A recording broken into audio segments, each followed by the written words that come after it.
आचार्य अत्रे यांची भूमी सासवड नगरी। यंदाच्या सासवड नगर परिषदेच्या निवडणुकीत मोठी चुरस रंगणार आहे। गेल्या 30 वर्षांपासून सासवड नगर परिषदेवर काँग्रेस प्रणित जनमत आघाडीची एकहाती सत्ता आहे। तर यंदाच्या निवडणुकीत एकमेकांचे पक्के विरोधक असणारे राष्ट्रवादी काँग्रेस आणि शिवसेना यांनी एकत्रित शिवसेना राष्ट्रवादी लोकमित्र जनसेवा आघाडीच्या माध्यमातून कडवा आव्हान निर्माण केले आहे। राज्यमंत्री विजय शिवतारे यांची प्रतिष्ठा सासवडला पणाला लागली आहे। पुणे शहराचं उपनगर म्हणून वाढत असलेलं शहर म्हणजे सासवड नगरी। सासवड नगर परिषदेची निवडणूक दुसऱ्या टप्प्यात येत्या 14 डिसेंबरला होतीये। गेल्या अनेक वर्षांपासून सासवड नगर परिषदेवर काँग्रेस प्रणित जनमत आघाडीची एकहाती सत्ता आहे।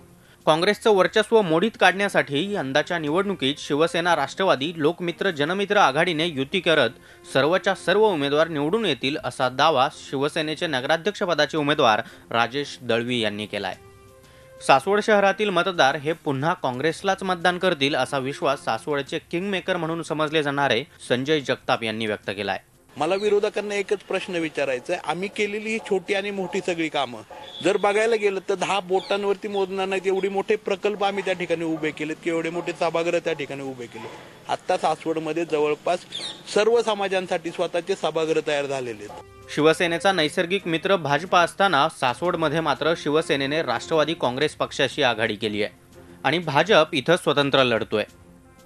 स्थानिक काम करत असताना सत्तेची मदत घ्यावी आणि त्याच्यातून अधिक निधी मिळवावा या एका सदहेतून विकासाच्या कल्पनेला पाठबळ देण्याच्या हेतून राष्ट्रवादी काँग्रेसनं शिवसेनेबरोबर आघाडी केलेली आहे आणि याचा फायदा निश्चितच या दोघांनाही होणार आहे। सासवड नगरपालिका 2016 आज भारतीय जनता पार्टीच्या वतीने निवडणूक लढवत आहे। भारतीय जनता पार्टीचा स्वतंत्र पॅनल आहे, त्यामध्ये सर्व उमेदवार सक्षम आहेत।